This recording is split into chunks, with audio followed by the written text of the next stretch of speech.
Everyone, welcome back to my channel. मी Ashwini Ashoj lifestyle चॅनलमध्ये तुम्हा सगळ्यांचं मनापासून स्वागत करते. जर तुम्ही चॅनलवर नवीन असाल तर नक्की आपल्या चॅनलला सबस्क्राईब करा आणि व्हिडिओ स्किप न करता पूर्ण बघा. कारण आजचा व्हिडिओ खूप खूप छान आणि इंटरेस्टेड आहे. कारण आज मी घरामध्ये खूप छान नवनवीन झाडं आणली आणि ती लावणार आहे. सध्या इतकी थंडी आहे ना, कळत नकळत सगळा परिणाम माझ्या झाडांवर तर नक्कीच झालेला आहे. सगळीकडेच असेल, पण माझी खूप सारी झाडं ही खराब झाली. झाडांची पानं गळून पडली आणि काही-काही झाडं तर इतकी कोमेजून गेलेली आहे ना, की काय सांगू. सकाळी-सकाळी या झाडांकडे बघितलं ना, इतकं वाईट वाटतं. असं वाटतं, की आपण झाडांची व्यवस्थित काळजीच घेत नाही बरं का. इथून पुढे आपण झाडच नाही लावली पाहिजे. जेव्हा पण झाड असं खराब होतं ना, तेव्हा खूप वाईट वाटत असतं. आता ज्यांना झाडं लावायला आवडतात किंवा त्यांची काळजी घ्यायला आवडते ना, तर ते नक्की मला समजून घेऊ शकतात. तर चला, आज मी खूप छान-छान, छोटी-छोटी अशी झाडं आणलेली आहे आणि कोणकोणती आणली तर ते मी तुम्हाला पुढे दाखवतेच. पण त्याआधी ना माझ्या कुंड्या मात्र माझ्याकडे व्यवस्थित नव्हत्या. म्हणजे ज्या होत्या ना त्यामध्ये झाडं पण लावलेली होती आणि अजून काही कुंड्या घ्यायची गरज होती. म्हणून मी ह्या ब्लॅक कलरच्या कुंड्या निवडल्या, ज्या मी घरी आणल्यानंतर मला थोडासा पस्तावा झाला होता. पण तिथे मी जेव्हा घेत होती ना, तेव्हा असं म्हटलं, की आता माझ्याकडे ब्राउन आहे ना, तर मग आपण ब्लॅक घेऊन बघूया. म्हणजे एक ब्राउन, एक ब्लॅक असं. पण घरी आल्यानंतर असं वाटलं नाही, एकसारख्याच कुंड्या खूप छान दिसतात आणि त्यानंतर सुद्धा ना मी जेव्हा झाडं घ्यायला गेली ना, त्या दिवशी सुद्धा मला तिथे व्हाईट कलरची कुंडी दिसली. रेंजमध्ये डिफरन्स मात्र आहे बरं का. व्हाईट कलरच्या ज्या काही कुंड्या आहेत ना, त्या खूप महाग आहेत. डिपेंड आहे आपण कोणती घेतो, पण तरीही महागच आहे. ब्राउन कलरच्या जरा स्वस्त पडतात आणि ब्लॅकही जरा कमी आपल्या बजेटमध्ये असतात. तर आता एक कुंडी घ्यायची असली तर ठीक आहे, 1-2 घ्यायच्या तर ठीक आहे. पण मग अशा 5-6 जर घ्यायच्या असल्या, तर मग इतकं काही आपलं बजेट नसतं. आता तुम्ही घेऊ शकत असाल ना, तर नक्की मी सांगेल तुम्ही व्हाईट कलरच्याच कुंड्या घ्या. खूप छान, इतकं सुंदर लूक येतं ना, की एकदम जबरदस्त. आता मी त्या 2 घेतलेल्या आहे आणि त्या कशा दिसतात वगैरे मी तुम्हाला ना उद्याच्या व्हिडिओमध्ये दाखवणार आहे. नक्की उद्याचा सुद्धा व्हिडिओ बघा. आणि आज तुम्हाला एक जी काही व्हाईट कलरची कुंडी आहे ना, ती तुम्हाला पुढे बघायलाच भेटेल कशी दिसते. खरंच खूप सुंदर दिसते. कसं असतं ना, काही जणांना मातीच्या कुंड्या आवडतात, काही सिमेंटच्या यूज करतात, काही प्लास्टिकच्याही वापरतात. आता कुंडीचा विषय नाहीये बरं का हा. झाडं जर आपल्याला लावायला आवडत असतील ना, तर आपण ती कशामध्ये सुद्धा लावू शकतो. खरं सांगायचं म्हटलं ना, तर आपण झाडांची काळजी कशी घेतो ना, हे कुंडीपेक्षा सुद्धा जास्त महत्त्वाचं असतं. आपण झाड कुठेही लावलं, पण त्याला प्रेमाने जपलं ना, तर ते झाड छान टवटवीतच होतं. आता निसर्गाच्या पुढे तर आपण जाऊ शकत नाही, पण हो, जर काळजी घेतली ना, तर नक्कीच ते छान उगवतं. तर तुमच्याही घरामध्ये एकही झाड नसेल किंवा तुम्हाला इतकी सारी झाडं लावायला आवडतच नसेल ना, तुम्ही एकदा तरी झाड आणून बघा, ते लावा, त्याला छान असं जोपासा. त्यानंतर बघा तुम्हाला आपोआप आवड निर्माण होईल आणि तुम्ही खूप सारे झाडं हे घरात लावाल. तर चला, इथे मी माती घेतली होती जी माझ्याकडे आधीच होती आणि ज्या नर्सरीमधनं मी झाडं आणली ना, तर त्यांच्याकडनं ना ते रूटचं काय असतं ना, तर ते पण आणलं. मला त्याचं नाव येतच नाही. मी खूप आठवण्याचा प्रयत्न केला, पण ते काही मला आलंच नाही. तर ते पण मी आणलं. त्यांनी मला सांगितलं होतं काय म्हणता आणि तुमच्याकडेही ते असेल. जेव्हा आपण कुंडीच घेऊन येतो ना, तर त्यामध्ये ते हलकं-हलकं असतं ना मातीऐवजी त्यातही आपण झाडं लावू शकता. तर ते, त्याचं नाव तुम्ही मला कमेंटद्वारे सांगा म्हणजे माझ्या लक्षात राहील. तर ते आणलं. थोडीशी माती आणि थोडंसं ते, तर दोन्ही मिक्स करून मी हे झाडं लावायला सुरुवात केली. तर आज मी कोणकोणती झाडं आणली तुम्हाला सांगू का? तर पहिलं म्हणजे ना कढीपत्ता आणला, पुदिना आणला. कारण मुलांना ताप आला, की त्यांना पुदिन्याचा रस दिला पाहिजे आणि मी दरवेळेस म्हणते, की आपण पुदिना घरात लावलाच पाहिजे. आपण म्हणजे आपल्याकडे असायला पाहिजे म्हणून मी हा पुदिना आणला आठवणीने. कढीपत्तासुद्धा आणलेला आहे आणि त्याचबरोबर एक पिवळा कलर आणि व्हाईट कलरची शेवंतीसुद्धा आणली. त्याचबरोबर एक लाल कलरचं जास्वंदीचं झाड आणलं आणि काही झाडे हे मी गावावरून आणलेली, तर ते पण मला लावायचे आहे. तर असे भरपूर सारे झाडं हे मी आज लावणार आहे आणि जे झाडं खराब झाले किंवा मला त्या कुंडीतून दुसऱ्या कुंडीमध्ये ट्रान्सफर करायचे, तर ते पण मी झाडं आत्ता करून घेणार आहे आणि सगळ्या झाडांची माती थोडीशी कोरून आणि त्याला खतसुद्धा टाकणार आहे. जे मी तुम्हाला सुरुवातीला म्हणजे व्हिडिओच्या सुरुवातीलाच तुम्ही बघितलं, की मी कोणकोणती खतं आणलेली आहे, ते नर्सरीवाल्यांनीच दिलेलं. तर ते पण खतं मी टाकून घेणार आहे आणि त्यानंतर सगळ्यात शेवट मी पाणी देणार आहे आणि किती झाडं आहेत किंवा किती-किती झाडं मी लावली, तर हे तुम्हाला पुढच्या व्हिडिओमध्ये बघायला भेटेल. आता इथे मी सगळी झाडं आता लावून घेते पटापट.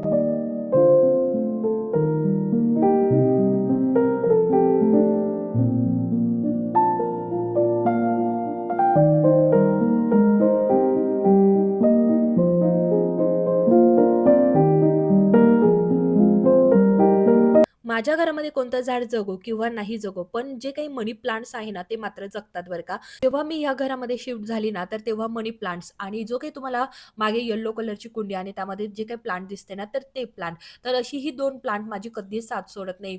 खराबच झाली, सुकूनच गेली तर असं कधीच होत नाही बरं का. त्याच्या मी फांद्या कट करते आणि दुसऱ्या एखाद्या पॉटमध्ये टाकून देते, म्हणजे लावून देते आणि ते पुन्हा उगतात. असं कधी होत नाही, की ते झाड लावलं आणि जगलंच नाही. आणि ना 10-15 दिवसामध्ये त्याला इतकी छान पालवी फुटते आणि हळू ते कधी वाढतं ना मलाच कळत नाही. तर तसंच झालं होतं. हे जे काही मी मनी प्लांट आता लावते ह्या व्हाईट कुंडीमध्ये, तर ते पण तसंच झालं होतं. एक नुसती टाईमपास म्हणून मी फांदी लावून दिली होती. आता त्याच्या जेव्हा मी फांद्या कट करते ना, तर मग फेकून देण्याऐवजी मला असं वाटतं, की चला आपलं अजून एक झाड आपल्याकडे तयार होईल, तर आपण त्याच्यामध्ये लावून द्यावा. तर तसंच मी हे लावलेलं होतं आणि ते बघा ना किती मोठं झालेलं आहे. म्हणूनच म्हटलं याला व्हाईट कुंडीमध्ये आपण शिफ्ट करूया आणि जो काही तुम्हाला असा बांबू दिसतोय ना, त्या टाईपमध्ये ते ग्रीनरी लावलेलं, तर ते पण मी आणलं. आता त्याला गोल-गोल करून मी त्याला असं मस्त मोठं बनवणार आहे आणि जसं मी तुम्हाला सुरुवातीला म्हटलं, की व्हाईट कुंडी जबरदस्त दिसते आणि खरंच बघा किती छान दिसते. सगळ्या कुंड्यांपेक्षा ती खूप छान दिसते आणि सिरॅमिकचे पॉट. तर चला सगळ्याच कुंड्या छान आहेत. त्यातले झाडं महत्त्वाचे आहेत आणि त्यांची काळजी. तर चला आता हे सुद्धा मी प्लांट इथे लावून घेते आणि इतके सारे मी प्लांट लावलेले आहे आणि पसारा तुम्ही बघताय किती सारा पसारा केलेला आहे. आता माझी लॉबी किंवा माझं जे काही एंट्रन्स आहे ना, ते जरा मोठं आहे. त्यामुळे मला इथे मला पाहिजे तेवढा पसारा करता येतो. मला गहू चाळायचे असो किंवा जेव्हा पण झाडं लावायची असतात, तर मी इथेच लावते. कारण खूप माती होते आणि खूप पसारा होतो. तर आणि गॅलरीमध्ये इतकं काही आवरता येतच नाही. त्यामुळे मी लॉबीमध्ये सगळं काही कुंड्या आणते आणि तिथेच लावत बसते. आता लॉबी जास्त मोठी असल्यामुळे मला हा फायदाच झालेला आहे. तर जो काही पसारा होता तो मी आवरून घेतला. सगळ्या झाडांना खत टाकलं, पाणी दिलं आणि ज्या काही कुंड्या होत्या ना, काही हॉलमध्ये, काही जे काही मागचं आपलं नारळाची बाग आहे ना, तर ती जी काही गॅलरी आहे ना, तर तिथे. तर अशा ठिकाणी मी त्या सगळ्या ठेवून दिल्या आणि खूप उशीर झाला होता त्यामुळे मी ते काहीच शूट नाही केलं. पटापट आवरायला घेतलं आणि कसं असतं ना, आता आपण एकटं असलं तरची गोष्ट वेगळी. पण घरी आता सासू-सासरे सुद्धा आलेले आहे आणि असं नको व्हायला, की ही बसली झाडं लावत अजून स्वयंपाक नाही, काही नाही. आणि आता सध्या आहे ना 6 वाजताच इतका अंधार पडून जातो ना, असं वाटतं खूपच उशीर झाला. त्यामुळे मी काही व्हिडिओ शूट नाही केला. कारण व्हिडिओ शूट जेव्हा करतो ना, तर त्यावेळेला म्हणजे जेवढं काम अर्ध्या तासात होईल ना, तेच काम 1 तास पुरवतं. मग तिथेच मी स्टॉप केलं. म्हटलं नको आता हे मी सगळ्यांना उद्या दाखवेल, की ते कसे ठेवले, किती छान-छान दिसतंय. त्या सगळ्या गोष्टी मी आता उद्या तुमच्यावर शेअरच करणार आहे.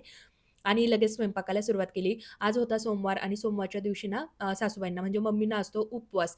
तर मग त्यांच्यासाठी ना म्हटलं आज वरण-भातच बनवावा म्हणून पोळ्या बनवून घेतल्या.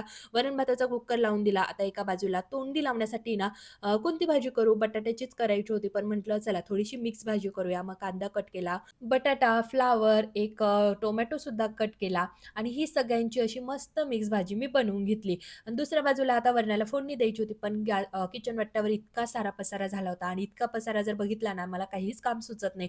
त्यामुळे म्हटलं हे थोडं-थोडं आवरून घेऊ आणि त्यानंतर मात्र वरणाला फोडणी देऊया. आता आपल्या नॉर्मल जशा भाज्या बनवतो तशाच मी बनवलेल्या. वरण पण आपलं पिवळं बनवलेलं. काही जण कांदा आणि लाल तिखट टाकून बनवतात. तर आपलं नॉर्मली जर काही हिरव्या मिरचीचं असतं तसंच वरण बनवलं आणि छान अशी तिखट-तिखट, स्पायसी-स्पायसी अशी मिक्स व्हेजिटेबल ची भाजी बनवली. आता त्याला मिक्स व्हेजिटेबलच म्हणावं लागेल. तर ती भाजी बनवून घेतली. आधी मला जितकं हवं आहे ना, तितकं मी दोघांमध्ये थोडं-थोडं पाणी ॲड केलं. आता ह्या दोन्ही भाजी आणि वरण शिजेपर्यंत आहे ना किंवा उकळेपर्यंत जो काही किचनवरचा पसारा आहे तो आवरून घेते आणि भांडे जे आहे ना, ते पण घासून घेते म्हणजे जेवणानंतर जरा कमी भांडे राहतील. तर आता इथे मी भांडे पटापट घासून घेते.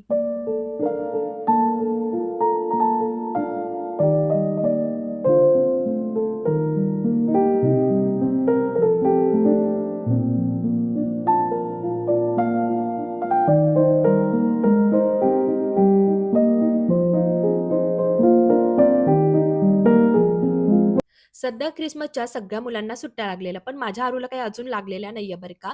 श्लोकला पण लागलेल्या आहे, त्यामुळे त्याचं लक्ष मात्र नुसतं खेळण्याकडे. खूप सारे मुलं पतंग उडवतात, खाली खेळतात, त्यामुळे त्याचं पण चालू असतं, मला पण जाऊ दे ना, मला पण खेळू दे ना. पण आता ट्युशन लावलेली, आपण पैसे भरतो, तर जावंच लागेल ना. मग स्कूलवरनं आल्यानंतरही गेला, ट्युशनवरनं आला तेव्हा पण गेला आणि आता पण म्हणतोय, की मला जाऊ दे. आता किती अंधार झालेला आहे, पण नाहीच. पण चला, आता थोडा वेळ त्याला मी पाठवलं आहे, कारण सगळी मुलं खेळत आहे, मग काय करणार ना. थोडा वेळ वरती आला होता मला सांगण्यासाठी मी थोड्या वेळ खाली जातो म्हणून. पण मी त्याला लगेच कामाला लावून दिलं होतं. जी काही भांड्यांची पाटी होती ना, तर ती दे बोलली आणि जे काही 2-3 भांडे होते ते बाहेर ठेवण्यासाठी सांगितलं. तर तो अशी छोटी-मोठी मदत मला नेहमी करतच असतो. तर चला आता इथे मी भांडे घासून घेतले. किचन वट्टा पण मस्त आता क्लीन झालेला आहे. अहो आले का मग आम्ही नंतर जेवण करू. तर चला कसा वाटला तुम्हाला माझा आजचा हा व्हिडिओ? आवडला तर नेहमीप्रमाणे लाईक, शेअर, सबस्क्राईब, कमेंट्स करा. पुन्हा भेटूया अशाच इंटरेस्टिंग डेली व्लॉग्स बरोबर. तोपर्यंत बाय बाय.